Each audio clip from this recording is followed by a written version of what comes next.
Hello, this is Crazy Dreams Best Of, which may sound like an odd title for a video game, but there's a reason for that. This game is actually a collection of the best 100 levels, user-created levels from another video game simply called Crazy Dreams. The original Crazy Dreams is a level editing video game, I suppose you could say, sort of like Mario Maker, wherein a community of players creates their own 2D platforming levels, and then shares them with everyone else in the community. Crazy Dreams Best Of, the game we're playing right now, is a collection of the best 100 levels as chosen by the developers of Crazy Dreams themselves. I did receive this game through an email from the developer themselves. I do often receive offers to review games in early access or pre-release in order to cover them, give the developer more exposure, but I often don't do that. I made an exception for this one because the idea interested me. This is meant to be a full-fledged 2D platformer video game created by its own community. Unlike the other original Crazy Dreams, it's split up into a reasonable structure with different worlds you progress through. But the original creators of the levels are still given full credit.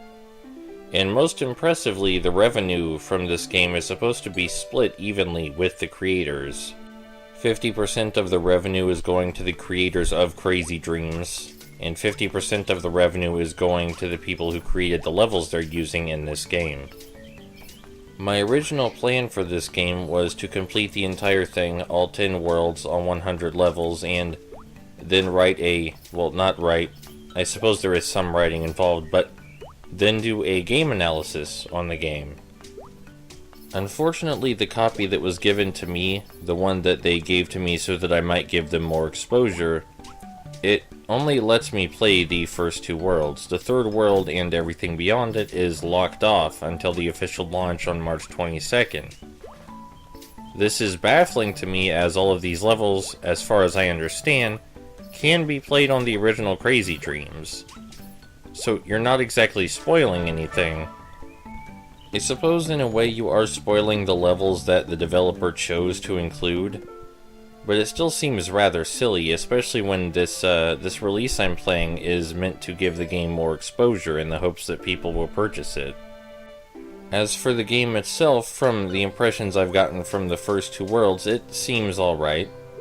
But anyone who's played games like Little Big Planet or Mario Maker will see some of the same ideas here.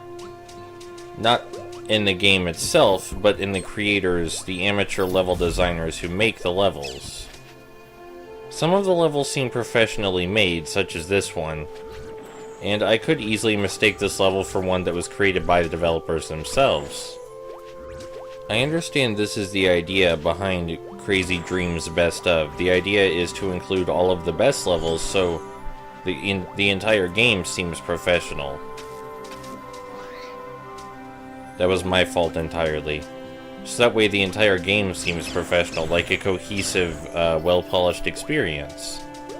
And sometimes it works, but other times you remember that these are levels designed by people with no experience in game design, and it shows.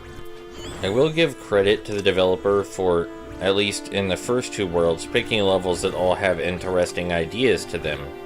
Ideas that you might see in a fully polished, retail-release 2D platformer. The problem is not the ideas, though, it's how they're executed. And with a few touches to the community-created levels, they could easily be made into something more professional. But I feel that the developer of Crazy Dreams didn't want to mess with the original creations that they were using from their community. So the result is something that almost feels like a wholly original, well-polished retail release of a 2D platformer made by professional developers, but not quite. It doesn't quite get there. Some of this is due to the amateurish design decisions by the community levels they chose, and some of it is due to some of the game mechanics simply not working properly and being difficult to run with in general.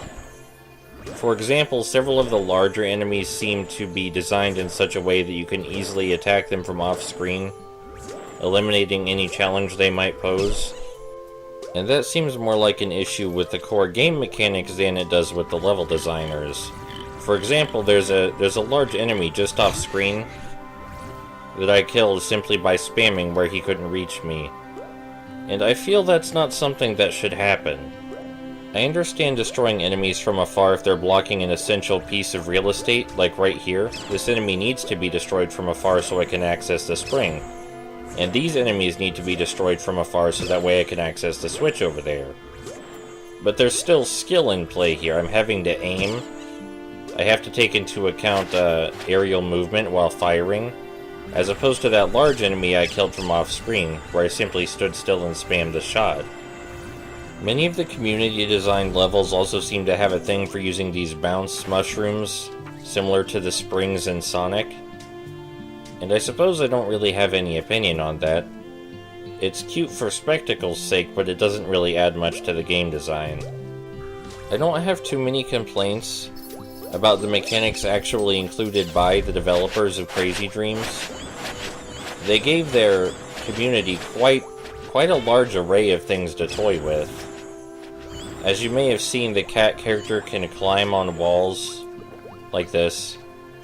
There are no shortage of platforming hazards, several enemy types, and even some minor gimmicks like gravity reversal. Of course, the most interesting part of all of this being the ability to climb walls, which allows for some creative 2D platforming.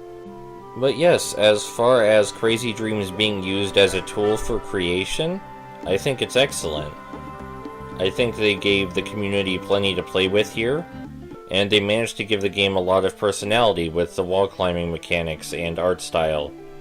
So it still feels distinct even though it relies mostly on community created content.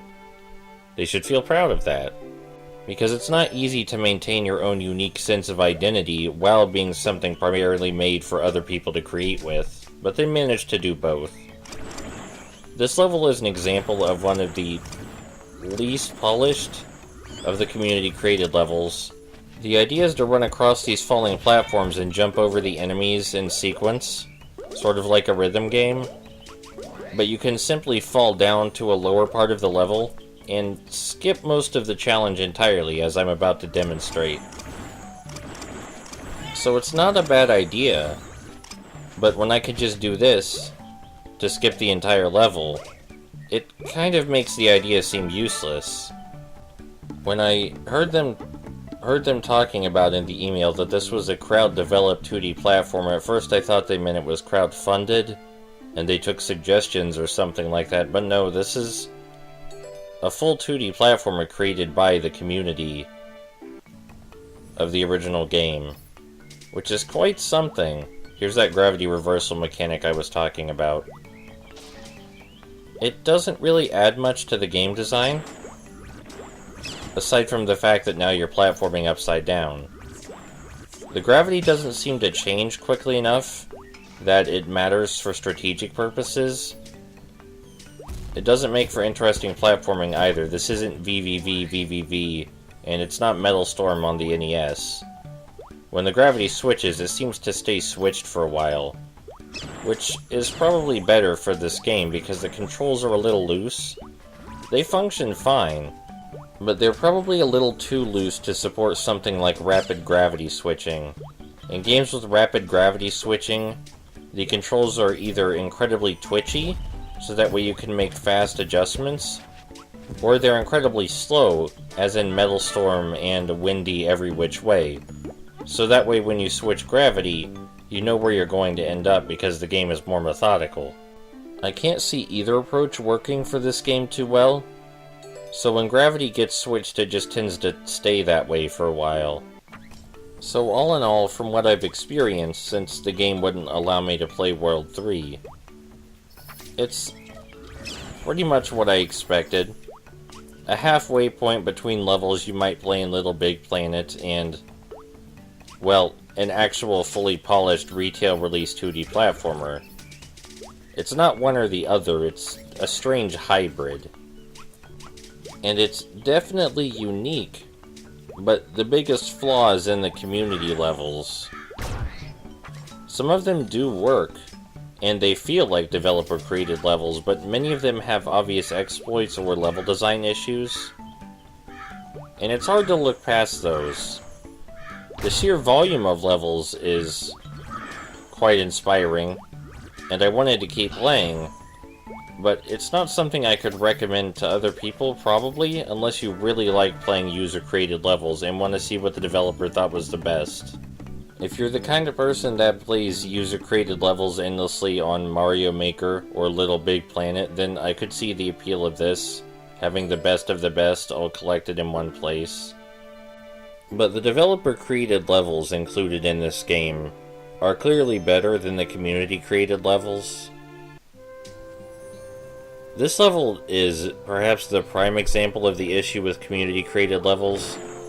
This is meant to be a creative boss battle, where you stand on this platform full of breakable blocks and fight this large enemy. And the more damage you deal to the large enemy, the further up these platforms move, like this. And as they move further up, you get closer and closer to spike hazards and other enemies. This only works, though, if you're facing the enemy from the left side. If you're facing the boss from the right side, as we're doing here, the boss is incapable of hurting you, and none of the hazards are anywhere near you. So the level's entirely broken. The level design here is just completely busted. I didn't even try to break this one, you know? I was just like, what if I attack the guy from behind? And I did, and the level design's busted. But I think that's a reasonable sample of Crazy Dreamz Best Of. I'm going to show the second boss battle, created by the actual developers of Crazy Dreamz, so that way you can see what that's like, because it's easily the most creative and well-polished level I've played so far. But after that, we're going to call it a video.